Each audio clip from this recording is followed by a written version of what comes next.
Hi YouTube, and welcome back to my channel. So this time I am wanting to talk specifically about two things that I usually talk a lot about, but how they relate to each other. In this case, how the fact when I started realizing that I was transgender or genderqueer, that the fact that I'm child-free by choice as well kind of started making even more sense to me. I know one of my most popular videos in the past has been like the why I chose to be child-free, and I know I had a lot of different reasons, and those reasons are still valid, but one of the things that I could never really necessarily explain or say in so many words is, why the thought of my having a child just always felt wrong. And while this is, not necessarily true for other child-free people, everyone has their own personal experience and everything, but this was just sort of a realization that I've had once I started realizing my gender identity wasn't normal compared to everyone else, and it just kind of made a lot of my life make more sense to me, because I've always been a little bit different than people for years, and I always, hey, I'm just different, this is just who I am, but realizing that gender queerness or being trans was, who and what I am, it just made a lot of things, like being child-free, make so much more sense to me in terms of my personal experience with myself and with my body and everything else. And I just kind of wanted to touch, I know I've touched on this topic before in other videos, but as most of my regular viewers know, I tend to ramble a lot, and I ramble from one topic to another, so I wanted to kind of just address this topic specifically just in one video. But yes, ever since I can remember, ever since I knew that people who are born girls, who then later grow up and have babies, my mind could never wrap itself around that concept, and the idea of my ever having children really did not resonate with me whatsoever. The very concept of my having a child inside my body and giving birth to it just felt wrong on so many different levels. I mean, clearly I also never had the desire to have children, which is why I've never adopted, or I generally don't. In the past, I've never dated people with children, that kind of thing. I don't have any maternal instincts whatsoever. And the fact that now that I understand that I am leaning much more masculine, I'm trans-masculine, I'm genderqueer, I'm transitioning to be male, the fact that, I guess I don't have any paternal instincts either, but it just makes so much more sense now. It's like, okay, my sense of the thought of carrying a child in my body, in a way, was a type of dysphoria. It's like, no, that is not something that my body is going to go through. That is not going to happen to my body, because just no. It was just a huge, that was always my main, number one reason I never wanted kids, is because I didn't want to be pregnant. The very thought of my getting pregnant was almost repulsive to me, just absolutely not. There is no way I'm ever going to have a baby. Which is why, for decades now, I've been very frustrated over the fact that I couldn't, I struggled to get sterilized, I struggled to get hysterectomies. I mean, at least I did manage. I mean, I was lucky. I was really lucky that when I was 28 years old, I had a problem with one of my ovaries, and they had to remove it. They wouldn't remove the other one, even though I asked them to, but at least they did go ahead and give me a tubal ligation.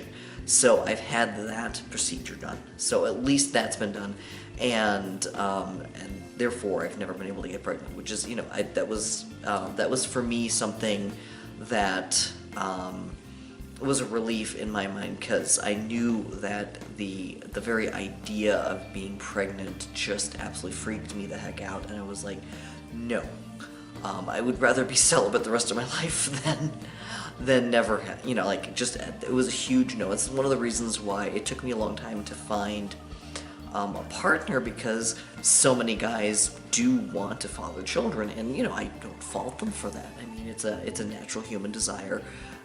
It's just not one that I happen to share. And that's one of the reasons why when I met my husband, we met at a child-free social gathering where everyone there was child-free and didn't want children. And so it's one of the reasons, like, that's how we met, was at a party. And it's one of those parties where, like, nobody there wants kids, so that's one conversation you don't necessarily have to have in detail. It's like, okay, we're all here for the same reason.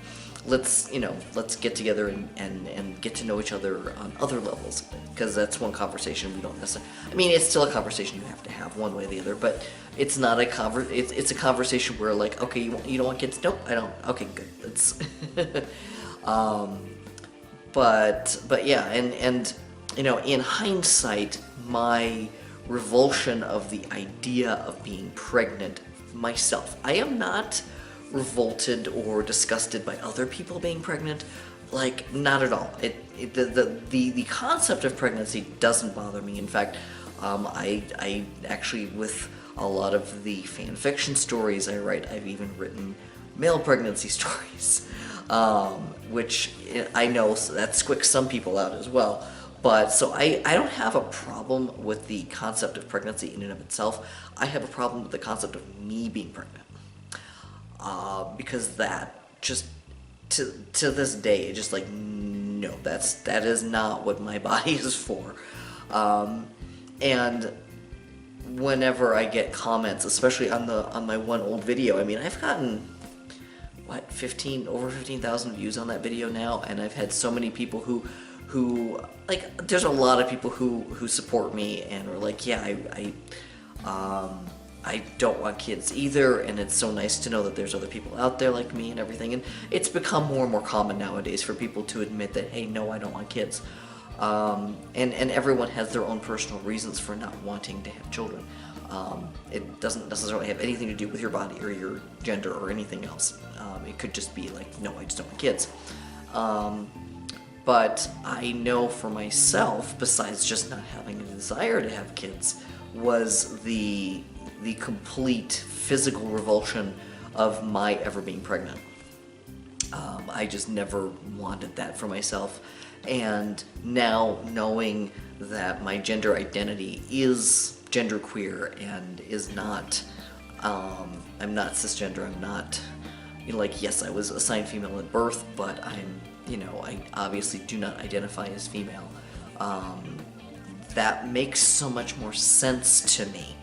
And so for me, that long ago, feeling, like, ever since I was a kid, of not wanting to have kids of my own, was one sign of my being transgender, or genderqueer. I mean, I keep saying both terms because I'm still wrapping my brain around which term works better for me. I mean, I am transitioning, therefore I am trans in that way. I'm now, over 7 months, almost 7.5 months on testosterone now. And so, obviously transgender, I fall under the umbrella of that. But, and I know I've touched on this before, it's like I'm still debating, is genderqueer by gender, where I fall, like, in the non-binary section of things, leaning more masculine, obviously, or am I just a gay trans man with some feminine tendencies? And would I have those feminine tendencies if I hadn't tried to jam myself into the role of female for most of my adult life? I don't know. I'm still figuring that out in my own mind. And so if I struggle with the terminology, it's because I still haven't settled on which flavor fits me the best at this point yet. I think as my transition continues and as I start becoming more and more masculine, as you can tell, my voice has really started to change now. My face masculinization has not really, it's starting to make some changes. I've noticed some differences in my face lately that hadn't been there before, but it's still, you know, people see me in public and I'm not passing yet. And that will probably be a while yet before I'm passing. But, you know, so I think as I'm transitioning, my mind is still trying to transition along with it and figure out the right term, because either work for me right now, and I'm still figuring that out. So I apologize if I'm being a little confusing with my terminology when I say genderqueer or transgender, because I'm still settling in on which term I prefer for myself, because both apply and both work for me. So anyway, going back to the whole thing of being child-free and things, and I know that this is not going to be true for everybody. There are lots of women out there, cisgender women, who are child-free and don't want children, and the idea of being pregnant repulses them as much as it repulses me being pregnant myself. But and it doesn't mean that they're transgender. It's not I'm not, you know, what I'm trying to say is, I'm not trying to say that if you're child-free, it's a sign that your gender is off or something. That was a sign for me. Okay, so I'm trying to just be clear that I'm talking only about myself and my personal experiences, and I don't want people to think that I'm trying to apply this to other people, because everybody's different. Everyone has their own experience. Everyone has their own reason, and whatever's going on with their bodies and things. And not everyone has gender dysphoria. You know, there are people who have just physical body dysphoria, or I think is it dysmorphia, where there's parts of their bodies that they really don't like, and that kind of thing, and it has nothing to do with gender necessarily. You know, it took me a while to realize that a lot of my issues with my body and how I look and how I'm shaped and everything else had to do with my gender identity, and not with, you know, oh, I hate that I'm fat, which, you know, I do anyway. But the fact that I'm very pear-shaped, the fact that, you know, I have breasts, the fact that I, you know, have a uterus, all of these things have always really bothered me, but I didn't realize that they were a sign of gender dysphoria, and not kind of more of a body dysphoria type of a thing. So that's a realization that I've had. But, you know, along with that, the concept of just bearing children just really has never resonated with me.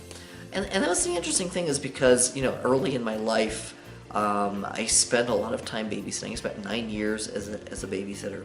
I started when I was 14, and I went all through high school and all through college babysitting for a lot of different families. And I got along with the children great. And I kept getting referrals from one family to another, because the kids loved me. I enjoyed doing it. It worked really well for me in terms of as a means of income. And so I was babysitting anywhere from 2 to 4 nights a week for different families, because, you know, I became a very popular, and I was a very responsible babysitter, because, you know, I would be there with the kids. I'd make sure they got their dinner. We would play games together. I would entertain the kids. I'd make sure that they had their homework done. I got them to bed on time. And then once the kids were in bed, because the parents usually didn't come home until 11 p.m. or midnight, I would clean the kitchen. I would usually tidy up all the toys, and they would come home to sleeping children and a clean house. And I wasn't, like, the whole housekeeping aspect of things that I was doing wasn't even something they were asking me to do. I did it out of boredom. Most of the families that I babysat for didn't have televisions at home. They didn't believe in watching TV with their kids and things, so I didn't have TV to watch. The internet wasn't a thing yet. This was in the 80s and early 90s, and the only internet access I had was on campus when I was in college and stuff. Otherwise, I had no internet access. There was no smartphones, so I was either, reading a book or doing my homework, and I usually finished that up pretty quickly, so the only thing else left to do was to clean the house, and so I would clean their house out of boredom. But they loved me for it, and they paid me more money, and I got more referrals and that kind of thing. So I was really good with kids, and I ended up, because I enjoyed spending time with kids, that's one of the reasons I ended up studying elementary education. I got a degree and became a teacher. And the only reason I kind of left teaching is because I moved out to Colorado, and I just happened to live in a town where there's a college of education and people want to stay here and live here, and so there's a lot of teachers coming out of the local university and a lot of competition. This is a really good school district, so everyone wants to work here, and there's like a waiting list practically just to even get your foot in the door as a substitute teacher, much less anything else. And so, unless I wanted to commute to Denver every day, which, there's no way a teacher is being paid enough to live in northern Colorado and commute to Denver every day. Like an hour to hour and a half each way just wouldn't be worth it for a teaching career.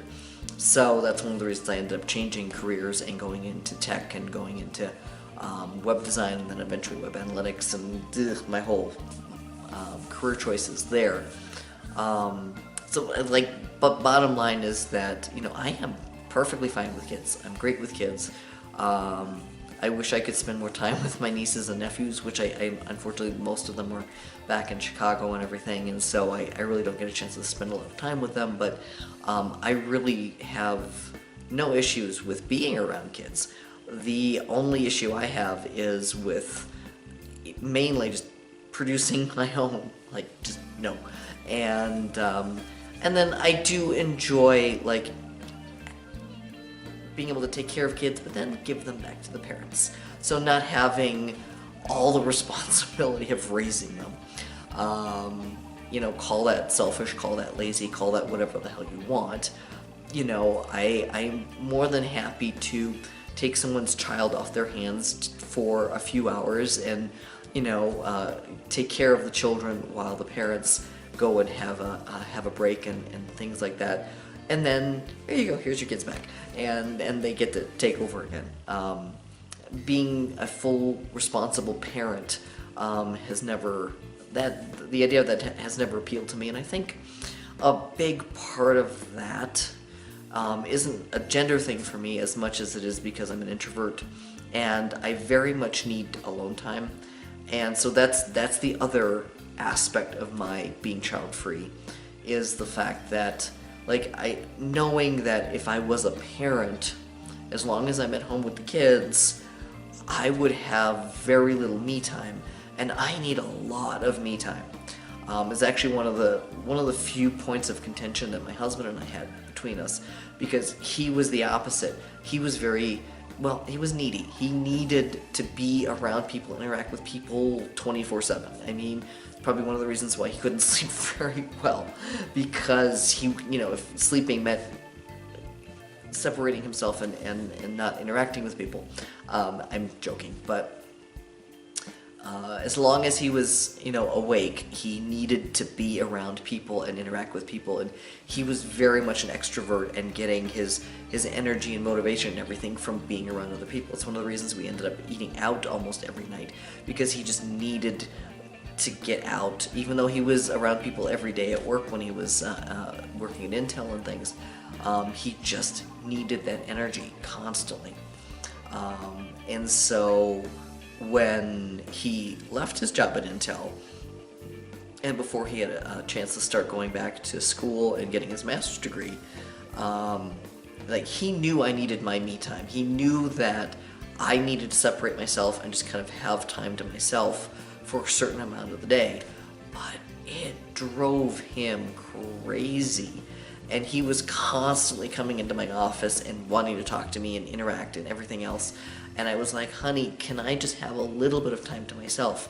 And, you know, we had some of the most contention between the two of us was because of that. Just because of how different our needs were.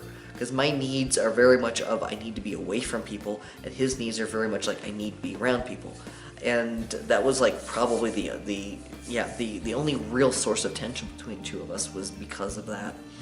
And so, that being said, you know, my ability to parent would be really compromised because I would want to lock myself away from children.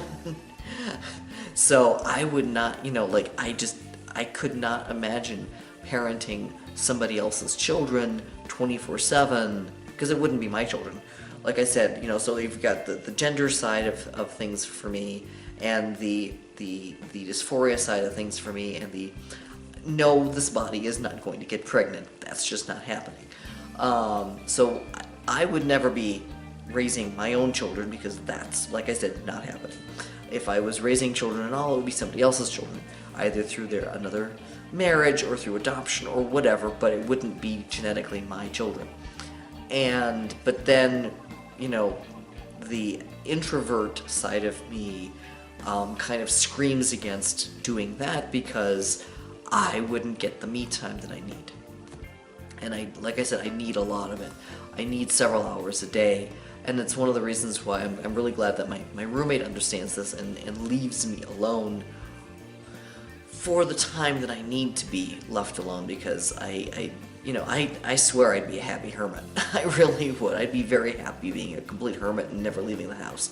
And just writing and playing video games and watching TV. And yeah, I would be very happy doing that. That would be, you know, it's good that my friends get me out of the house once in a while. We get together and watch Babylon 5 and other nerdy TV shows, or go to trivia once a week and that kind of thing. But other than that, you know, so those are, you know, my introversion and my gender queerness are I think the two leading reasons why I ultimately became child-free by choice, because there just was no way I was going to have children. And like I said, it makes so much more sense to me now that I have a better understanding of myself, and now that I'm transitioning and everything, it's making clear to me a lot of things about myself that, like, I always knew, like, yes, I don't want children, yes, I need time to be alone, you know, like all these different things, but in retrospect, it now makes so much more sense in terms of why I'm like that, and the whole, you know, dysphoria of the idea of being pregnant, and to be perfectly honest, I'm in awe of the few trans men out there who have chosen to halt their transition temporarily and have children. They must have an enormous amount of desire to have a child, and you know, and I can understand why they would want their own genetic children, because a lot of states make it very difficult, if not impossible, for people in the LGBT community to adopt. And so if you're giving birth to your own child, well, they can't stop that from happening. And so there are a few brave trans men out there who have, like, okay, yes, they've been transitioning, but they have to stop taking their hormones in order to have the child, and then go back on hormones afterwards. But I applaud them for going through that, because I can't even imagine how much dysphoria that's got to produce for them to do this. But, you know, obviously their desire to have a family overrode their desire, or overrode their dysphoria enough that, like, okay, we'll have the kids, and then we can, you know, shut that down again. Anyway, so that's pretty much everything I need to say about that topic.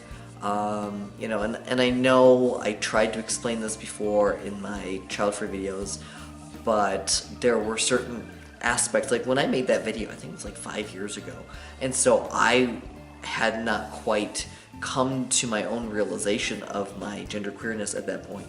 And so that was a point where it's like, okay, I don't want to have kids, I don't want to be pregnant, but I couldn't explain why I didn't. I mean, other than I just really, like, the revulsion was there, but I didn't understand why, and now I do. It's a gender dysphoria thing, it's because I'm trans, and it's because of all of that, and it now makes so much more sense to me because that's how I am, and it explains a lot to myself, and hopefully explains a lot to other people in terms of why I chose to be child-free.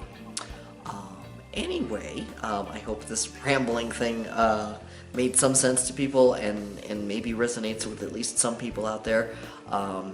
And if you have questions or anything else, leave comments down below. I'm always happy to interact with my fans, and if you enjoy these videos, give it a thumbs up, and until next time, take care. Bye.